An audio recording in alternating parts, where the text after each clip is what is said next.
Cyber ठकई अभियोग रे युवक गिरफ। अति कम बयसरू साइबर ठकई करी जेल जाइछि 19 वर्षीय युवक। केन्दुझर जिला रामचंद्रपुर थाना कृष्णपुर ग्रामर विपिन बिहारी जेना पुआ अविनाश जेना साइबर ठकई करी 3टी एकाउंट जरिया पाखापाखि 20 लाख टंकार ऊर्ध्व कारोबार करी रामचंद्रपुर पुलिस हाथ में धरा पड़िछन्ति। विभिन्न स्थान में साइबर ठकई नहीं अभियोग पाइबा परे केन्दुझर एसपी निर्देश रे पुलिस खोलताड़ आरंभ कर अभियुक्त युवक को कृष्णपुर गांव गिरफ करी कोर्ट चालाण करिछि। ता निकटरू 3टी बैंकर पासबुक सह 2टी एटीएम कार्ड और गोटे दामी आईफोन जबत करिछि पुलिस। रामचंद्रपुर थाना रे अभियुक्त युवक नाम एक मामला रुजु करा जायथिबार जणापड़िछि। एक प्रेस वार्ता जरिया उपखंड पुलिस अधिकारी कमल कुमार पंडा सूचना प्रदान करिसेंति।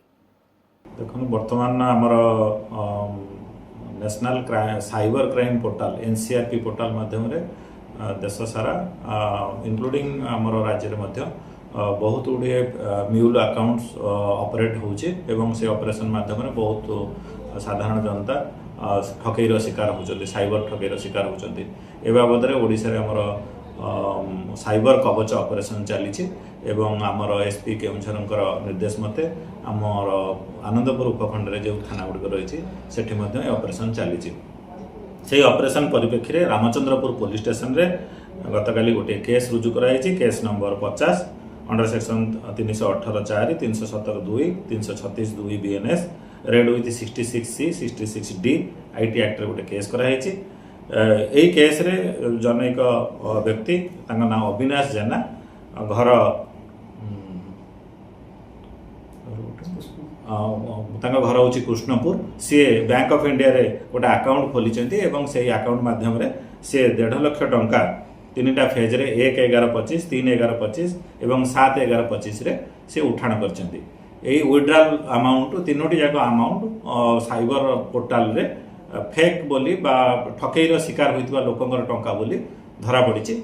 एवं ए बाबद आम अविनाश जेना को पचारे सी गोटे प्ली नेले जे ऑनलाइन गेम माध्यम खेल कर पैसा पाई, किंतु जेहेतु साइबर पोर्टाल एक मनी को डिटेक्ट करिछि एवं अविनाश जेना को आम पचरा उचरा कला परे से नीरव रहिले एवं परवर्ती समय आम इनक्वारी कला बेलू से अविनाश जेना जहाँकर बयस मात्र 19 वर्ष सी यही अकाउंट रे पाखापाखि 9,20,000 टंकार ट्रांजैक्शन करछन्ती एवं से अकाउंट 9,20,000 टंका थाई एबे फ्रीज अवस्था रे अछि।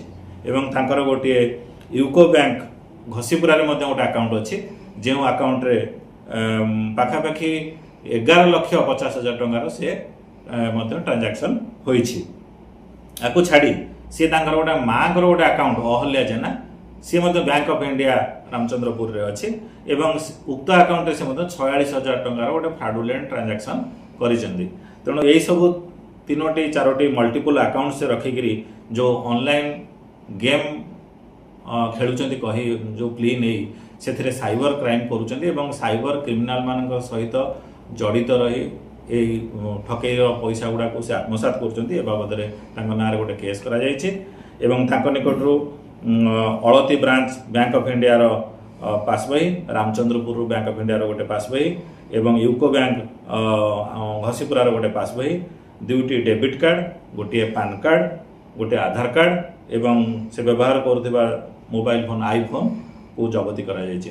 आज तांको गिरफ करा जायछि एवं तांको कोर्ट फरवर्ड करा जाय। देखंतु आमे ए एक्शन एसपी साहब निर्देश मते गुडिक सब आम जिले में आरंभ करिछु एवं यार उद्देश्य होछि लोक माने जो ठकईर शिकार होचंती एही साइबर क्रिमिनाल द्वारा प्रतारित होचंती एवं ठकईर शिकार होचंती।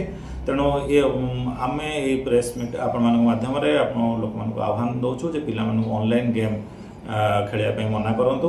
Particularly online game India Ray Ban अछि जो कि कैश रो ट्रांजैक्शन होछि एवं पिला मानक सेथुर निवृत्त रहया पे आह्वान करछु। केन्दुझरु अमूल्य कुमार जेना रिपोर्ट, खोला खबर।